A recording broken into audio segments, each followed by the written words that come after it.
Comienza A la Izquierda Late el Corazón, un programa periodístico parlamentario y de actualidad. Acompáñanos por Radio Fénix 1330M y radiofénix.ui o más tarde en nuestras redes sociales. A la Izquierda Late el Corazón. El accionar parlamentario cerca de la gente.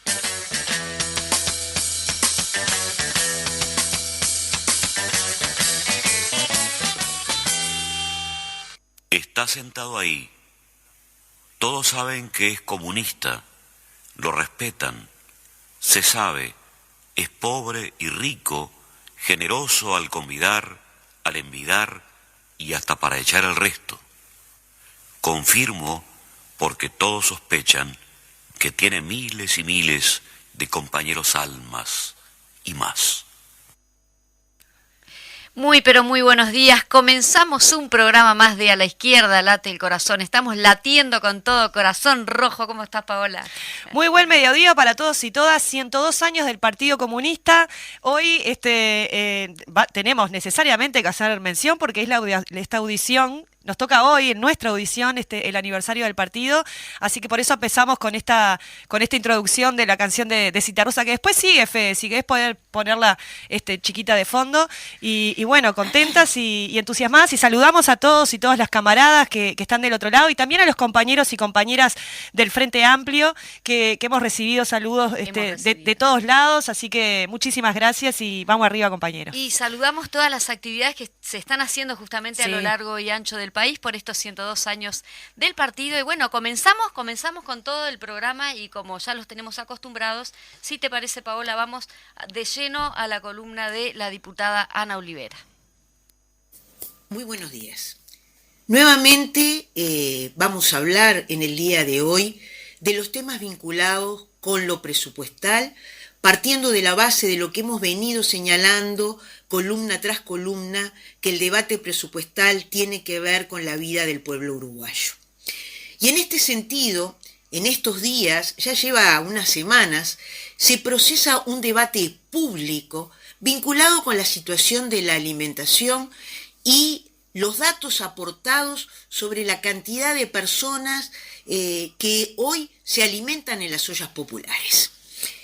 El Ministerio de Desarrollo Social, del cual hablaremos de otros temas la semana que viene, pero ha salido enfáticamente, como han salido con otros temas, a decir, en este caso, que las ollas populares intentan instalar un relato, cuando no es el Frente Amplio que intenta instalar un relato y que miente, en este caso son las ollas populares. Y nosotros decimos que es increíble, en primer lugar, que un ministerio, además, que tiene todas las herramientas para tener los datos al día de cualquier tema vinculado con las políticas sociales, diga que no accede a los datos porque las ollas populares no se los dan, en primer lugar.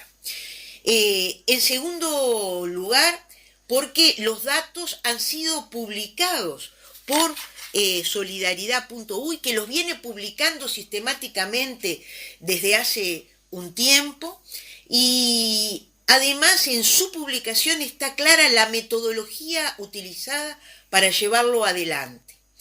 Para quienes tienen a su cargo y deberían hacer la evaluación del conjunto de las políticas públicas vinculado con el tema social, con esto alcanzaría para poder verificar, dado que ellos no lo están haciendo. Y no están evaluando estas políticas como no están evaluando otras, como no están proyectándose para elaborar efectivamente un plan que dé cuenta del abordaje de la lucha contra la pobreza y la desigualdad, insisto, palabra inexistente en el lenguaje de las autoridades hoy. Las ollas populares nacen para cubrir una necesidad del pueblo uruguayo en momentos en que llegamos a tener 100.000 personas más en situación de pobreza que en el año 2019. Y efectivamente el año pasado disminuyó la cantidad de personas en situación de pobreza, pero hay 66.000 personas más que en el año 2019 en situación de pobreza. Y muchas de esas 66.000 personas se alimentan en las ollas populares. el informe que se da de las porciones actuales entre las ollas y los merenderos en el total mensual, estamos hablando de 1.246.600 porciones totales en lo que va del 2022. Pero además de eso, no sé, parece que esto sería poco, que no hay necesidad de un apoyo alimentario hoy, que no lo había ayer. El análisis que se hace en estos datos que se presentan está vinculado con la rendición de cuentas en el tema alimentación del Ministerio de Desarrollo Social y con la colaboración, con la solidaridad del pueblo uruguayo se ha invertido en la alimentación en las ollas populares. Es decir, lo que la sociedad solidariamente invirtió en la propia sociedad. El MIDES, según la rendición de cuentas del año pasado, del 2021, destinó fondos para las ollas populares por un monto de 156 millones de pesos. 156 millones de pesos fue el aporte a las ollas populares el año pasado por parte del Ministerio de Desarrollo Social. No es la responsabilidad de las ollas populares, de la sociedad civil organizada, resolver los temas de la alimentación del pueblo uruguayo. Eso está claro, ¿verdad?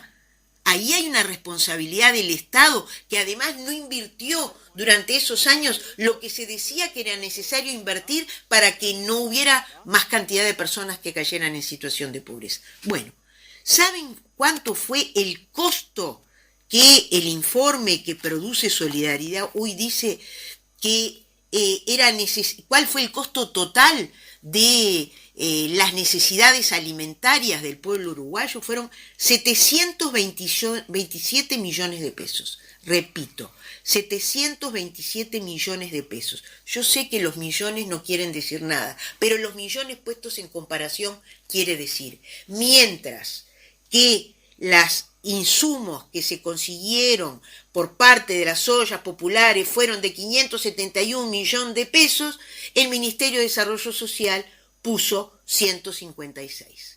O sea, la sociedad uruguaya fue, eso es lo que devela el informe, la que cubrió la mayor parte de las necesidades alimentarias del pueblo uruguayo. De eso estamos hablando y esa es la realidad. Pero además esa realidad basta con ir a ver las colas en la olla o ver las colas en el merendero o analizar la situación que te plantean todos los centros educativos de cómo llegan en determinados lugares los gurises el lunes al centro CAIF o a la escuela o al liceo en relación a su necesidad de alimentación. Entonces, estamos hablando de la cruda realidad, no estamos hablando de invenciones de alguien, porque además, ¿quién le da vuelo a este informe que realizó Solidaridad hoy? Como dice la coordinadora de ollas, no tienen una gran prensa como para mostrar todo lo que se hace, porque además, desde que se ha realizado esta tarea por parte de muchísimas organizaciones sociales a lo largo y a lo ancho del país, se ha entendido, y lo entienden las propias ollas, que las ollas no deben existir, que los merenderos no deben existir. Es decir, que esto es asistencialismo en un momento en que es necesario hacerlo porque la gente tiene que comer. Pero en realidad el plan que tendría que desarrollar el Ministerio de Desarrollo Social es que no haya más ollas, que no haya más necesidad, tampoco de comedores de linda. Y esta es la contracara. Mientras esto es lo que invirtió el año pasado, 156 millones en las ollas, en realidad está previendo recursos extras en alimentación para el 23 y mucho más para el 24 con la creación de nuevos comedores. Entonces realmente es el mundo del revés. En el momento que la gente lo está necesitando, se cuestiona la necesidad y se cuestiona lo que está realizando solidariamente la sociedad civil. Y por otro lado, los recursos se prevén para el año electoral. Los recursos mayores en alimentación están previstos con incremento de comedores para el año electoral. Esa es la realidad de los números y además esa realidad, la actual, es incontrastable en relación a lo que vive el pueblo uruguayo. La semana que viene conversaremos sobre otros temas vinculados con el conjunto de la política social a posteriori de la comparecencia del Ministerio en la Comisión del Senado. Muchas gracias, hasta la semana que viene. Por allí teníamos la columna de la diputada Ana Olivera. Vaya si son necesarias estas aclaraciones que acaba de dar. Sí, queremos mencionar que la Coordinadora Popular y Solidaria sacó un comunicado y entre los distintos elementos que mencionan están convocando para el 11 de octubre una gran movilización solidaria en donde estaremos allí todo el movimiento popular apoyando. Y bueno, para seguir con esta línea de saludo al Partido Comunista en sus 102 años, tenemos un regalito acá para hacerles. Tenemos un regalito. Vamos, Majito. Es bello ser comunista, aunque cause muchos dolores de cabeza. Y es que el dolor de cabeza de los comunistas se supone histórico, es decir, que no cede ante las tabletas analgésicas, sino solo ante la realización del paraíso en la tierra. Así es la cosa. Bajo el capitalismo nos duele la cabeza y nos arrancan la cabeza. En la lucha por la revolución, la cabeza es una bomba de retardo. En la construcción socialista planificamos el dolor de cabeza, lo cual no lo hace escasear, sino todo lo contrario. El comunismo será, entre otras cosas, una aspirina del tamaño del sol. Y este es un poema de Roque Dalton llamado Sobre dolores de cabeza. Muy bien. Muy bien. Y ahora vamos a la plaza. Siguiendo con la línea del partido, vamos a la plaza. La memoria. La lucha al movimiento. Vamos a la plaza. Muy bien, vamos a la plaza y les decimos que este lunes se movilizaron los trabajadores del Zunca. Jorge de Mello, secretario de Prensa y Propaganda de Montevideo del sindicato, explicó a Zambua TV que el día viernes 16 en una subastación de UTE, pasando la perimetral antes de llegar a La Paz, un accidente laboral terminó con la vida de Nicolás Mirán, trabajador de 36 años con 4 hijos varones de entre 2 y 16 años. El trabajador murió electrocutado. Una vez determinado que fue un accidente de trabajo, por la definición del sindicato, se decretó un paro parcial para el día lunes. Se realizaron 5 concentraciones en Montevideo, pero el paro fue a nivel nacional con acciones de distinto tipo. Se reclama por mayores medidas que protejan la vida y la seguridad de los trabajadores, más allá de las herramientas que se generaron, pero que siguen siendo insuficientes y se sigue lamentando ya 6 accidentes mortales en la construcción en lo que va del año. El grupo de trabajadores que integraba Nicolás Mirán estaba habituado a la reposición de bolsas y construir veredas. Se tiene dudas por parte del Zunca de si existió una capacitación para realizar tareas con electricidad y minimizar los riesgos. Se abre una etapa de investigación para determinar posibles responsabilidades. Solidaridad para todos los trabajadores y trabajadoras entonces de la construcción. Ni una muerte más. Ni una muerte más. Y trabajadores. También ayer fue el Día del Ferroviario. El comunicado de los ferroviarios al respecto culmina mencionando que aprovechamos esta fecha para saludar a todos los ferroviarios y sus familias que cuando tomen ese día más de licencia, dicen, recuerden que fue obtenido luego de más de 80 años de lucha. En el peor momento, la Unión Ferroviaria se mantiene firme, defendiendo a los ferroviarios, solidaria, activa y dispuesta a dar pelea. Mañana jueves a las 18:30 horas se realizará una nueva convocatoria en el municipio G para pensar juntos y juntas el barrio Peñarol. La actividad se realizará en el predio de AFE, en Camino Edison y Alejandro Dumas, y en esta oportunidad contará con la presencia del ministro del Interior, Luis Alberto Heber. Es de destacar que el barrio Peñarol viene sufriendo varios homicidios en la zona del predio donde se realizará la reunión. Sí, un ejemplo que se está tomando de lo que es la intersocial del Marconi, ¿no? Que ha logrado una sinergia ahí de los distintos actores sociales. Exacto.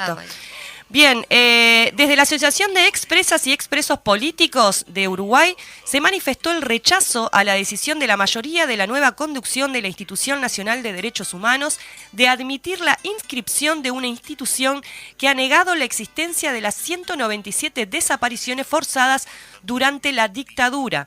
Mediante un comunicado, Crisol expresa el total rechazo a la decisión de la mayoría de la Comisión Directiva de la Institución Nacional de Derechos Humanos y Defensoría del Pueblo de inscribir el Centro de Estudios de Derechos Humanos en el registro de la institución por tratarse de una organización que no reúne las condiciones elementales para ser aceptada para participar.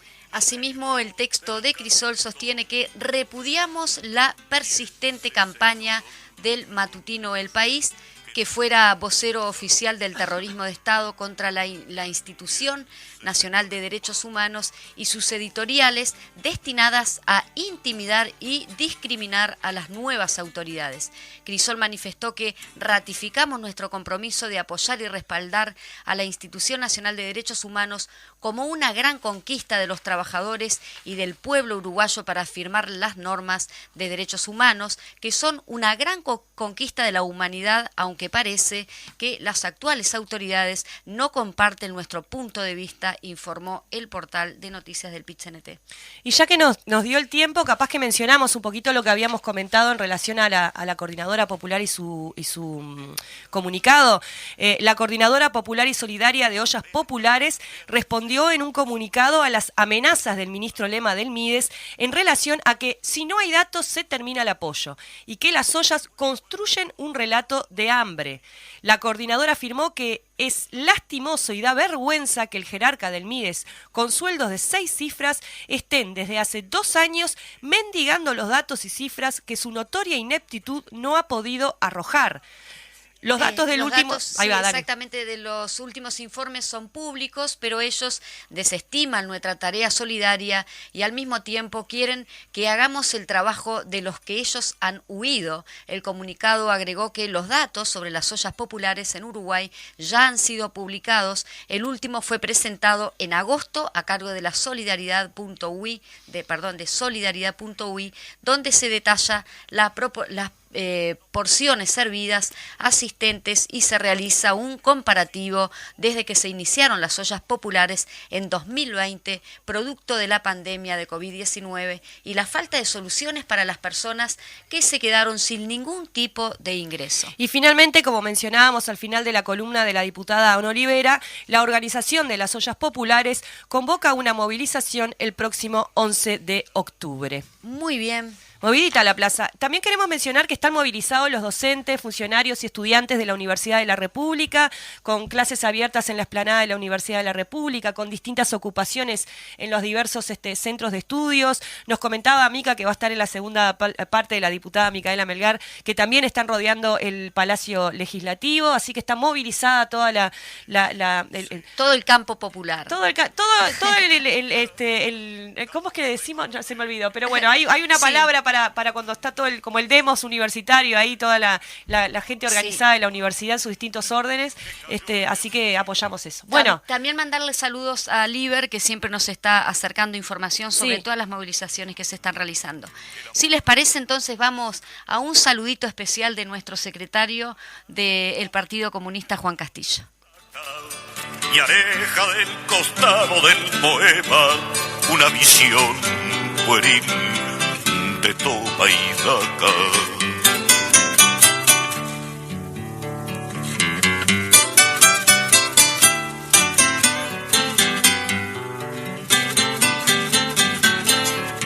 El alma tan mentida, el tiempo frívolo de sacrosanto viernes de pasión vestido.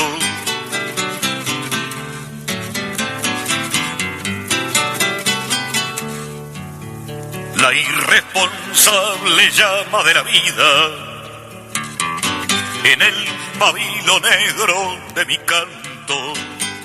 Compañeras, camaradas, decía don Alfredo, no hay nada más sin apuro que un pueblo haciendo su historia. Y vaya, si habría con todo eso un gran marco para que nosotros pudiéramos cada instante recoger desde esa afirmación tan contundente varios de los aspectos que recorren nuestra vida política, nuestra vida militante, la estructura de movilización de un pueblo, los procesos de lucha. Nosotros mismos hoy hacemos referencia a esa frase en el marco del 102 aniversario del Partido Comunista de Uruguay. 102 años de lucha, de movilización, 102 años donde varias historias de vida de decenas y decenas de miles de compatriotas, de compañeros, de militantes, han abrazado las banderas, las causas, nuestras consignas, nuestras proclamas, han tomado partido precisamente por comprometerse con esa sociedad y no mirar para el costado de las injusticias que venían ocurriendo. Ese no mirar para el costado con que veníamos nosotros transitando estos últimos días a la hora de estar junto a la clase obrera y el pueblo, junto al movimiento cooperativo, a los estudiantes, a las organizaciones sociales de nuestro pueblo, en el marco de una gran jornada de lucha convocada por la Central Obrera en el paro general. El tomar partido por la historia, el hacer de esto un proceso de lucha, ha inculcado en todas y cada uno de nosotros de las filas del partido, en el marco precisamente de seguir en un proceso de acumulación de fuerza. 102 años del partido que tal cual lo venimos repitiendo a cada instante, todos y todas nuestras camaradas nos hacemos cargo y nos hacemos responsables de toda la historia, no solo de un pedacito de ella, de la que más nos gusta y nos emociona y la que queremos hablar, y de que aquella que hubiésemos preferido que no hubiera ocurrido, pero pasó. Así somos los comunistas y las comunistas. No es mirar para el costado, sino es comprometernos como ocurre hoy, en el Uruguay de hoy, en la región de hoy, en el mundo donde miramos un día sí y el otro también, qué va a pasar con la guerra, con esas provocaciones que el imperialismo sigue haciendo en otras partes del mundo, con otros pueblos del mundo. ¿Qué va a pasar con otros pueblos de nuestro continente, de América, en procesos de lucha? Cómo nos alegramos y nos emocionamos con cada triunfo, con cada avance de esos procesos de movilización popular, desde nuestra Cuba querida y comprometida, hasta todos los procesos que continúan en nuestro continente, como la reciente Colombia, o el largo proceso ya a esta altura que sigue el pueblo boliviano, o esos desafíos que a veces nos trastocan un poquitito y no era como nosotros hubiésemos preferido, el golpe que recibe el pueblo chileno cuando las cosas no resultan como hubiésemos tenido la intención que hubiera ocurrido. Esa es la historia, los procesos de lucha, los avances, las contradicciones de un pueblo que ya sabe, ese pueblo de este continente, este pueblo mestizo y nuestro pueblo uruguayo, que no es una línea recta, sino que es un tránsito para caminar. El Uruguay de hoy, como bien dice la campaña que habíamos lanzado para estos 102 aniversario, mientras más de 60.000 compatriotas están sumidos en la pobreza, son más pobres con este gobierno a partir de que este gobierno asume. Las cuentas bancarias de los poderosos, de los ricos, de los que defiende este gobierno llamándolo los Maya de Oro, siguen creciendo a tal punto de que crece esa riqueza en más de 10.000 millones de dólares, mientras también crecen las exportaciones a un ritmo de 13.000 millones de dólares, caen las jubilaciones y caen las pensiones y caen los salarios de las trabajadoras, de los trabajadores, que ahora, como un efecto de bondad del gobierno, intenta recuperarlo para que al final del periodo dicen que intentan empatarlo. Mientras tanto, nosotros tenemos que seguir pagando la luz, el agua, las cuentas públicas, el alquiler. Mientras tanto, la plata no da y escasea muchas veces en la economía de nuestros hogares. Hoy, los datos de este Uruguay de hoy, en la que prometían los 5 mejores años de vida, brindan con el esfuerzo solidario, la lucha de nuestro pueblo y las ollas populares, 1.200.000 porciones de comida por mes. Mientras tanto, el gobierno sigue recortando las políticas sociales. Anuncia que va a mejorar las condiciones para este proceso de rendición de cuentas que se sigue debatiendo ahora en el Senado, que en realidad es mucho menos de lo que proclamaban como un ahorro en medio de la pandemia, ahorro en base a la pobreza, a la desigualdad y a las ausencias de políticas sociales en los periodos anteriores. El gobierno de derecha responde exclusivamente a la agenda y a los reclamos de los poderosos. Les hace una cajilla de cigarros a la medida, porque lo reclama la principal empresa tabacalera de nuestro país, y no tienen empacho en reconocer lo que sí, que lo hicieron y que se lo plantearon de esta forma a los empresarios. Cambian la ley de medio y le hacen un agujero a Antel, intentando seguir privatizando la transmisión de datos y el acceso a Internet, porque se lo pidieron los dueños de los grandes medios de comunicación y las transnacionales como Movistar y como Claro, que quieren competir deslealmente con nuestra empresa nacional. Plantean una rendición de cuentas que no da respuesta a una sola de urgencia de la gente, como dijimos, pero además recorta también en el medio del ninguneo de presupuesto para la universidad pública de nuestro país. Y podíamos seguir y avanzar en cuanto a una reforma educativa que los estudiantes y que los gremios de la educación vienen enfrentando y movilizando y denunciando para efectivamente querer ser partícipe de lo que pueda estar pasando con la educación en nuestro país. Intentan promover la reforma de la seguridad social no para mejorar los beneficios, sino que para recortar y limitar los derechos jubilatorios de las trabajadoras y los trabajadores. No es este el Uruguay que queremos. No es este el Uruguay por el que luchamos. Y en el marco de nuestro aniversario, lo que hacemos los comunistas es comprometernos con nuestro pueblo, con nuestros compañeros, con nuestras compañeras, con los trabajadores, con la clase, con los que luchan y sufren, a seguir militando y generando las condiciones para revertirlo. De verdad que nosotros necesitamos poner al pueblo en movilización, generar las condiciones junto a nuestros compañeros del Frente Amplio en ese proyecto de unidad en la cual cada día más queremos trabajar y fortalecer y aportar también junto al resto de los compañeros y de las compañeras, que tiene que seguir creciendo. Queremos seguir movilizándonos y aprendiendo junto a los sectores sociales sobre las propuestas que tenemos que ser capaces de colocar ahora para poder cumplir después y no tener que hacernos una autocrítica. Queremos de verdad ofrecer un lugar, un espacio, una trinchera de lucha para todos los compañeros y las compañeras que pelean junto con nosotros todos los días, que padecen estas dificultades y estos problemas todos los días, pero que lo necesitamos integrando en las filas del partido. Hace falta. Eso es lo que tenemos que decirle a ese compañero y a esa compañera. A nuestro sindicato al lado, a los jóvenes, a los luchadores sociales, a los que se movilizan diariamente con esta actitud solidaria, nos necesitamos integrar a nuestras filas. Ya son compañeras y compañeros de pelea todos los días, pero el partido necesita nutrirse de lo mejor de nuestra clase, y es esa la campaña de afiliación que estamos marcando también en nuestro partido. Como decíamos recientemente en nuestro Congreso, que terminábamos con un llamado y una convocatoria que orienta nuestra línea de acción en este periodo. Decíamos allí que esto es un llamado a la unidad, a promover la lucha y organizar la ofensiva popular que nos permita enfrentar la restauración conservadora, derrotarla, reconquistar el gobierno nacional para el pueblo con el Frente Amplio, con un bloque político y social de los cambios más fuerte, con más peso e incidencia para avanzar en democracia hacia una democracia avanzada. Esos somos los comunistas. No anden buscando y buceando en ningún lugar.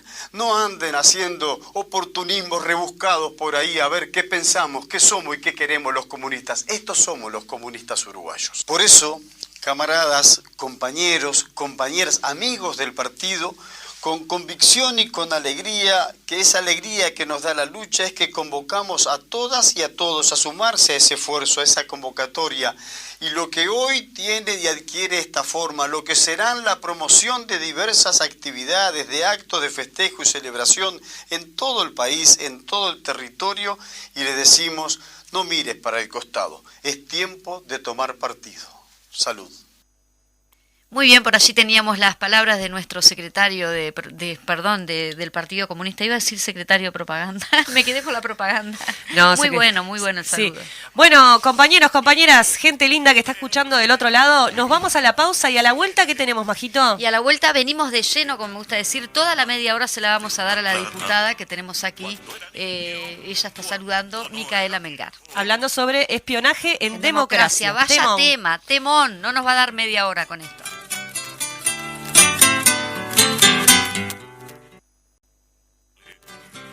Mancha de una plana, cuando era niño, cuando no era viejo.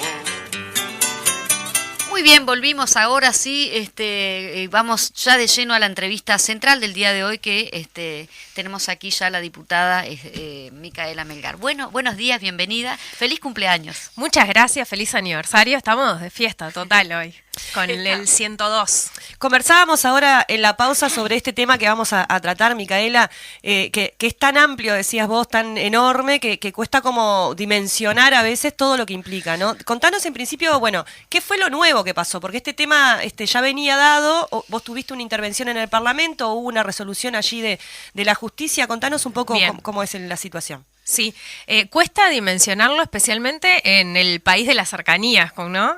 Que es Uruguay, porque uno, en Uruguay la cercanía personal que se tiene con la gente hace como re difícil de entender que un grupo de personas se forme, se especialice para infiltrarse en organizaciones sociales, para espiar ilegalmente a vecinos, vecinas, en definitiva, compatriotas, y bueno, y que eso se sostuviera por tantos años. Lo que pasó concretamente es que en el marco de la investigación sobre el compañero Fernando Miranda, se incauta lo que se llamó el archivo Castiglioni, que estaba en la casa de Elmer Castiglioni, sobrino, Elmer Castiglioni, inteligencia militar, sobrino de Víctor Castiglioni de la policía, del represor.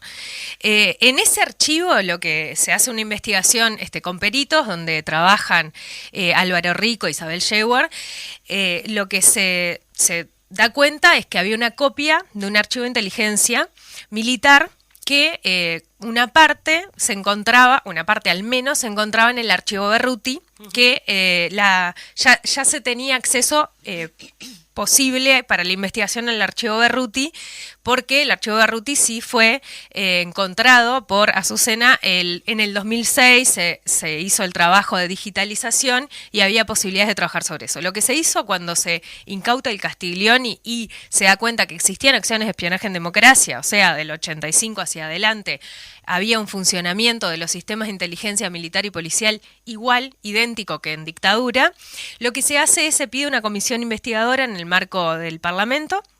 Esa investigación, hubo acuerdo de todos los partidos políticos, empieza a trabajar con el archivo Berruti, porque se solicita el archivo Castiglioni y se niega. En ese momento la Suprema Corte de Justicia le dice al Parlamento que estaban con secreto de presumario, luego se vuelve a insistir en la solicitud de ese archivo y no se logra. De todas formas, empieza la investigación con el archivo Berruti porque contenía concretamente información. Desde el 85 hay microfilmado 3 millones de microfilms, son 1.144 rollos de información de acciones de espionaje en todos gobiernos democráticos, ¿no?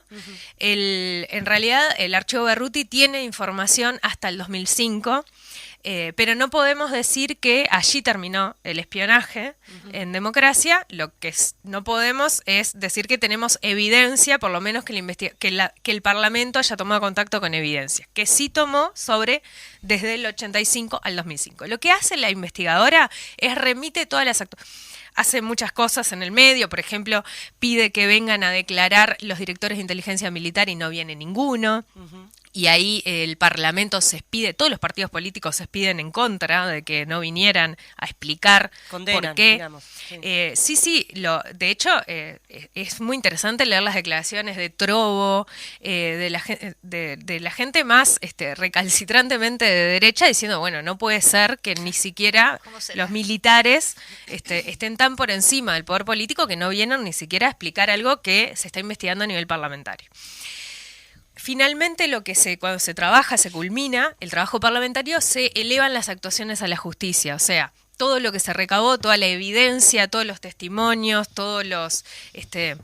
la información al respecto de los informes, que ahora contamos un poco más qué tenía el archivo y qué se descubrió. Exacto. Pero básicamente se hace un paquete y se eleva a la Fiscalía. La Fiscalía es la Fiscalía de Delitos Económicos y Complejos de primer turno de Montevideo, que es el fiscal Enrique Rodríguez, que trabaja como por 2 años, porque se eleva en por más años, porque empieza a trabajar creo que en el 2018, y ahora, recientemente, hace unos meses, en junio, lo que hace el fiscal es archivar el caso porque lo que sucede es que encuentra 8 delitos al menos que se cometieron, encuentra que hay evidencia suficiente de que existió espionaje en democracia, o sea, la Fiscalía del Uruguay, el sistema de justicia uruguayo asegura que existió espionaje en democracia, al menos se cometieron 8 delitos que se pueden probar, que tienen que ver con ingresos ilegales a moradas, con interceptación telefónica, con revelación de secreto de correspondencia,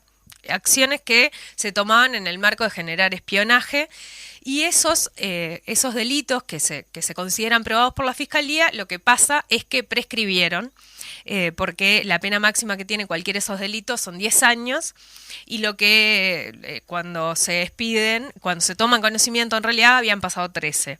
Y por lo tanto el fiscal correctamente los archiva, pero los archiva con con una fundamentación, con una justificación que es muy buena y que dice, que expresa, de hecho, la preocupación de que siguiera existiendo hacia adelante, de que es necesario ampliar los años de investigación, y también hay toda una discusión para dar más adelante, pero que tenemos que dar, que tiene que ver con el rol del Estado en estos delitos, porque esto no lo que sucedió es un espionaje ilegal sistemático en democracia, con plata del Estado y con orden del Estado.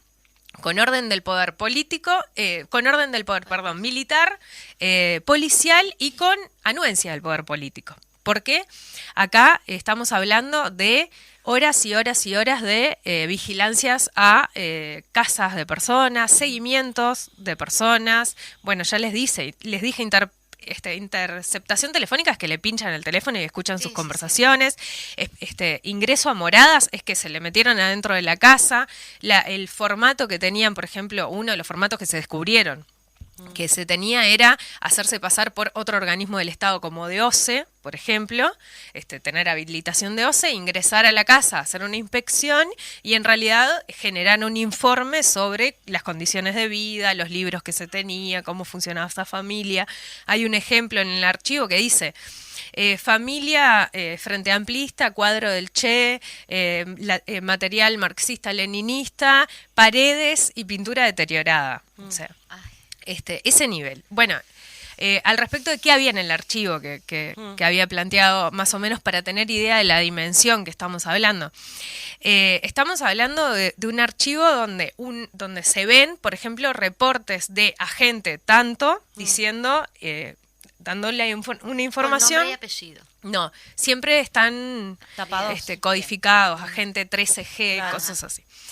Figura del manipulador, tienen todo un formato de inteligencia, basado en realidad en una formación principalmente desde Estados Unidos, y en el caso de Uruguay hay sueldos, por lo menos 35 sueldos que se comprobaron de que que fueron pagos por la embajada de Estados Unidos. Entonces, porque Estados Unidos siempre ha tenido un interés en recabar información, en generar inteligencia para hacer acciones de contrainteligencia, que significa operar. O sea, que eso se prueba en el archivo de Ruti. No era solo recabar información, era recabar información para, por ejemplo, modificar alguna votación. Infiltrándose. Bueno, hay infiltraciones en la mesa representativa de PIT-CNT, hay, por ejemplo, hay infiltraciones en movilizaciones populares. En el caso del Zunca hay una movilización muy importante en la huelga de la construcción, y en una oportunidad se detecta a una persona que se entiende que en el lenguaje común es tira. Siempre se escuchaba en las marchas, en las movilizaciones estudiantiles, hablaba de los tiras, es esto. Sí. Es esto, es infiltrar gente para que la movilización se termine dispersando, porque se generan acciones de violencia o porque Otro ejemplo más radical, el archivo Berruti en un momento dice que se solicitan 3.000 copias de mimeógrafo con con un texto en contra de la derogación de la ley de caducidad. Decía algo así como con ley o sin ley nadie juzgará a quienes salvaron la patria. O sea, algo a favor directamente de la ley de caducidad. Fueron en una movilización por 18 de julio y las repartieron, o sea, con financiación del Estado, ¿no? Todo esto lo pagaba inteligencia militar o inteligencia policial. Después de mantener archivos con información de dirigentes que ellos consideraban peligrosos, todo esto es, bueno, a ver, la inteligencia en un país, la inteligencia estratégica tiene que funcionar. Sí. Tenemos que tener inteligencia para que no ingrese el narcotráfico, tenemos que tener inteligencia comercial, tenemos que tener inteligencia a favor de los intereses. Lo que no se puede explicar es por qué para las agencias de inteligencia uruguayas el peligro era el Frente Amplio, algunos sectores del Frente Amplio, en particular el MLN, el PVP y el Partido Comunista del Uruguay, y los sindicatos, porque allí se basaron, se focalizaron las acciones de inteligencia. También hay acciones de inteligencia a otros partidos políticos y a otros organismos, por ejemplo. ¿Que no sean de izquierda? ¿También partidos políticos que no sean de izquierda? Ahí va. Me tomo sí, matecito, que está riquísimo. Sí, sí, hay acciones de inteligencia hacia presidentes, hacia fiscales. El caso de Mirta Yance, ella de hecho lo denunció directamente. Pero el objetivo más grande, más allá de que utilizaban sus herramientas para diversos intereses, su objetivo más grande era frenar el avance de los derechos humanos. Por eso, en realidad, donde más se tiene información, o sea, donde se operó más, fue cuando se juntó firmas y se intentó derogar la ley de caducidad en el gobierno de Sanguinetti. Vos mencionás esto de los derechos humanos. En la ley de urgente consideración hay un artículo que hace referencia a esto de la discrecionalidad de la inteligencia, y incluso de mantener el secreto, ¿no? En el Ejecutivo. Tiene que ver un poco con esto que estás diciendo. Sí. A partir del trabajo parlamentario que se hizo de denunciar, de solicitar el archivo Castiglioni, se empezó a trabajar en la ley inteligencia del sistema de inteligencia estratégico del Estado, que hoy está regulado por ley. Eso fue un avance, para tratar de mantener la dirección de la inteligencia desde el poder político y civil y tratar de romper con la impunidad absoluta de la inteligencia militar, que como se demuestra operó por fuera de la democracia desde la dictadura por lo menos hasta el 2005, que es donde se tiene evidencia directa. Lo que sucede ahora es que con la ley de urgente consideración se modificó esa ley, la ley de inteligencia, que fue por consenso y es la verdad, recién estamos armando esa institucionalidad, tiene seguimiento parlamentario, bicameral, la Secretaría, el sistema de inteligencia a través de la Secretaría. Lo que sucede con la LUC es que se incorpora la posibilidad de decretar secreto, información por el director de inteligencia, que solo puede levantarlo el presidente de la República, y como sabemos, tanto el director, en definitiva, más allá de que sea de acuerdo, trabaja para la presidencia. Sí. Entonces, termina siendo para mí un escollo. El Frente Amplio, hay mucha discusión sobre esto por los acuerdos internacionales para entregar y recibir información y poder hacer inteligencia estratégica, sí. Es cierto eso, pero el Frente Amplio propuso una modificación que decía exceptuar de esto los derechos humanos. O sea, era muy básico y no se logró. Entonces, a mí me parece que eso es una debilidad, pero ya estábamos débiles de antes, digamos. Claramente. La verdad es que no logramos quebrar este sistema que es básicamente de impunidad. De hecho, el teniente coronel Hugo Medina, de post-dictadura, dice explícitamente, en el plan del ejército, dice explícitamente, a las organizaciones que se consideraron subversivas, hay que seguirlas espiando, vigilando, entrando en los locales. El objetivo era el mismo, de persecución de un supuesto enemigo interno.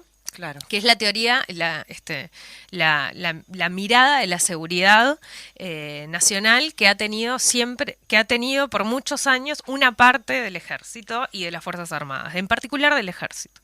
Al parecer hay mucha información que estás planteando, justamente estás poniendo arriba de la mesa. En perspectiva, a futuro, ¿qué se va a hacer con todo eso? Nosotros, ¿Qué se está pensando? Cuando se archivó el caso, o sea, cuando se culminaron las actuaciones de Fiscalía, nosotros pedimos intervenir en la Cámara, porque fue la Cámara la que hizo la denuncia. Claro. Entonces, que la Cámara tomara conocimiento, pidiera todo el expediente. ¿Por qué? Porque en el expediente hay testimonios que no estuvieron en la Cámara de Representantes. Hay testimonios de protagonistas de estos hechos y también hay testimonios de, como decíamos, de los negadores, porque Lacalle y Sanguinetti dijeron que nunca hubo espionaje en democracia, que ellos que no funcionaba así. Y deberían haberlos, o sea, todo esto que vos estás comentando, se supone que lo tendrían que haber sabido. ¿No podría haber ocurrido sin que supiese el presidente? Son aparatos enteros, o sea, pensemos la dimensión de 3 millones de microfilmaciones, o sea, de la cantidad de agentes, o sea, de personas, de funcionarios destinados a esas tareas. O sea, alguien les pagaba el sueldo, alguien le hacía la liquidación y que no tenía ningún resultado su trabajo por meses y meses y meses. A ver, me parece... no es cierto, o sea, ya directamente no es que no es creíble, es que no es sostenible con la evidencia que se encontró por la dimensión que tenía el espionaje. Claro. Que aparte era ilegal. Porque, de nuevo, se pueden hacer acciones de inteligencia, se pueden hacer acciones de prevención. Lo que no se puede hacer es infiltrarte sin una orden judicial en una casa. Claro. O infiltrar un teléfono o...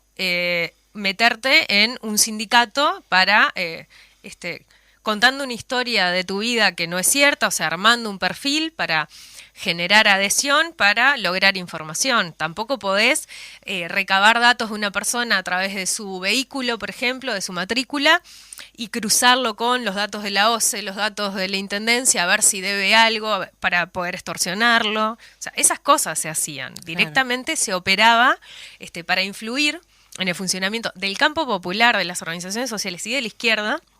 Se infiltraba en organizaciones políticas democráticas. En el caso del Partido Comunista del Uruguay, hay un libro que se llama, no me acuerdo ahora, pero sobre espionaje en democracia, que dice, bueno, si quieren saber qué pensaba el Partido Comunista y los informes del Comité Central, vayan al archivo Berruti. O sea, directamente toda la información de un organismo, justo hoy en nuestro aniversario, de un organismo, un partido político con funcionamiento democrático que era espiado. Sí, sí, sí. ¿Qué incidencia tiene la institución? Bueno, y hacia adelante, que lo que no terminé de contestar es, le hicimos la solicitud para que se tenga todo el material y se analice, y reiteramos la solicitud de acceder al archivo Castiglioni porque no entendemos por qué se encuentra en reserva, más allá de algo que no dije, y es importante decir, que es que la información que está ahí, lo que hay que ver es la sistematicidad, el tipo de delitos cometidos, no concretamente lo que dicen, ni de las personas ni de las organizaciones, porque uno no puede asegurar que eso sea cierto o sean operaciones de contrainteligencia de voy a poner que tal dijo tal cosa y tal modificó su voto para influir cuando lo leas, influir en lo que vos crees de esa organización o de esos compañeros o de eso. O sea, hay que tener claro que la información que recababan y que sistematizaron los milicos puede ser cualquier cosa, sí. Cualquier cosa. Sí, la cuestión puede es ser todo armado. La cosa es la acción, tal cual. Planificada, por eso sostenida con en lo el del tiempo. archivo Castiglioni sí, debe haber cualquier cosa, porque no importa lo que el contenido. que se no importa, relata. exacto. Los datos concretos, sino la mirada más general de lo que sucedió. Ahí va. Resulta como un poco... es difícil para las personas comunes, capaz que para la gente que milita como más fuerte siempre está esta cuestión de esto ya te digo, ¿no? La militancia estudiantil de los tiras, de esto. Pero es complejo pensar que hay personas, que hubo personas que vos considerabas cercanas, ¿no? Porque de eso se trata la inteligencia. Esto que vos decías, una infiltración en la mesa representativa del PIT-CNT, o sea, requiere de un trabajo sistemático de años sostenido, metido dentro de una organización, sosteniendo un discurso, una vida, ¿no? Es tremendo. Y también me parece interesante poder pensar esto, como decía recién Majito, para adelante, porque bien vos dijiste que en 2005 no hay evidencia de que eso continuara, pero tampoco sabemos si continuó, si no continuó, o cómo evitar, que ya vimos que con la LUC en realidad retrocedemos en ese sentido, que se continúe haciendo estas cuestiones, ¿no? Mira, dos cosas sobre eso. Uno es que esto también es como una suerte de reparación histórica de un montón de compañeros y compañeras que se sentían espiados, se sentían perseguidos, y lo que se les respondía por parte de la hegemonía es que eran unos paranoicos y que habían quedado retraumados con la dictadura. Claro. Así. Y organizaciones sociales y partidos políticos se hacía mucho énfasis en eso, ¿no? Reírse de el trabajo de autodefensa de un partido político, por ejemplo, pensando de que son re paranoides. Sí. Entonces, esto me parece que también demuestra que sí existía un espionaje tremendo, masivo, y que esos compañeros sí eran espiados y que esas organizaciones sí fueron infiltradas, y que el trabajo de lo que nosotros llamamos en la izquierda autodefensa, que básicamente es proteger a la organización y a los compañeros y compañeras, tenía sentido. Eso por un lado. Tenía y tiene. Y tiene sentido. Y bueno, y sobre la existencia o no del espionaje hoy y las condiciones, a mí me parece que las condiciones, la democracia está bastante porosa en la región. Hemos tenido... Bueno, en Argentina el nivel de espionaje que tuvo Macri hacia sus propios integrantes del partido para extorsionarlos y manipular a su gente es tremendo. O sea. Por eso, el contexto de América Latina, la verdad es que no ha fortalecido la democracia, bastante por el contrario, y Uruguay tiene hoy un partido en el gobierno más cercano al negacionismo de los crímenes de lesa humanidad, del espionaje sin duda, y un partido político militar basado en esta idea del enemigo interno, que es Cabildo Abierto, o sea, que creen que hay un enemigo adentro del Uruguay y que en realidad es la izquierda más organizada, ¿no? Entonces, a mí me parece que sí tenemos elementos de riesgo y hay que estar alertas. ¿Cómo hacemos? Bueno, una de las cosas fundamentales que tenemos que hacer es militar en las organizaciones políticas y sociales masivamente, porque la única forma que tenemos nosotros es no estar aislados. Es contrastarlo con gente, que la movilización, por ejemplo, siga en el caso de que se quiera distorsionar, o que si se resuelve algo se pueda cumplir. El rol de los comités de base en el fortalecimiento democrático del Uruguay es clave. O sea, el Frente Amplio es el partido más grande del país y es un partido que resuelve con organizaciones territoriales. O sea, cualquiera que quiera militar en el Frente Amplio puede pasar, abrir la puerta a un comité, entrar y tomar decisiones. O sea, no es un partido de élite. Y eso que hace que las decisiones sean profundamente democráticas, arraigadas en el territorio y en todo el país. Y eso protege también el funcionamiento de toda la democracia, porque no somos sujetos aislados o élites. Es un trabajo colectivo. Para mí, la verdad que es por ahí, porque contrainteligencia no vamos a hacer, mucho menos con los mecanismos que se tienen al día de hoy, con las herramientas tecnológicas. Entonces, en realidad lo que nos protege es eso, es la movilización, la gente. Sí, siempre decimos eso, ¿no? La mejor autodefensa es estar rodeados de pueblo, siempre. Pero aparte la financiación justamente de esto que estás comentando viene de Estados Unidos, nada más ni nada menos. Sí, una embajada y una lógica imperialista e intervencionista de Estados Unidos que hay mucha gente que como que cuestiona, ¿no? Porque se cae como en un discurso de esto siempre hablando del imperialismo yanqui y no sé qué. Exacto. Y está más que probado la intervención y probado por el propio Estados Unidos. Claro, ¿no? en sus propios, en sus propios archivos lo dicen, ¿no? Cuando desclasifica información Claro. porque tiene esa política, en el caso del Plan Cóndor fue directo. Exacto. Capaz que ahí siempre lo que no solo en Uruguay, ¿no? Sí, claro, en toda la región. Sí.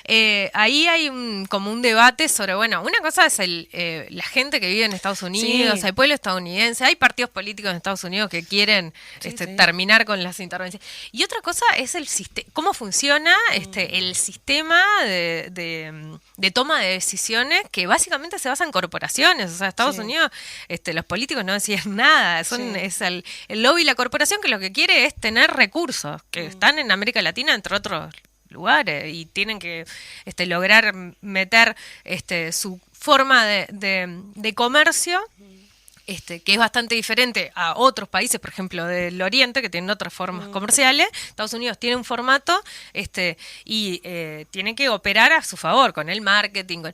Es eso, o sea, no tiene mucha... a mí me parece, como que se basa absolutamente en la evidencia. Pero, Sí.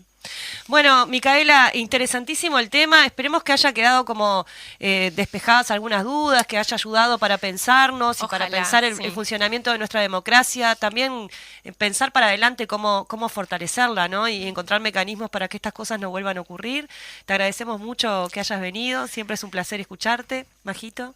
Bueno, muchas gracias. Sí, la verdad, y estar acá presente en la radio, que siempre decimos la importancia que es el intercambio, claro, ¿no? Sí. De estar presente, así que te agradecemos muchísimo. Creo que es un tema que hay que seguir desarrollándolo y no repensándolo y pensándolo conjuntamente con todos los oyentes. Me estoy despidiendo, nos estamos despidiendo. Un gran abrazo a todas las y los militantes del Partido Comunista que van a estar con todo y a toda la izquierda que nos está mandando saludos también. Claro que sí, abrazo a todos y todas. Nos vemos mañana hay audición de radio. ¿Quién está mañana? Mañana Cultura en Casa. Cultura en Casa y el viernes el Popular en Radio. Popular en Radio. Ahí va, no se lo pierdan. Y nos estamos viendo, vamos arriba, camarada, salud en estos 102 años y nada, eso. A Arriba, disfrutar y a festejar. A seguir avanzando. Pero no Gracias, Fede. En esta mala gana, verte como a una Alicia en el espejo inalcanzable, mancha de una plana, cuando era niño, cuando no era viejo.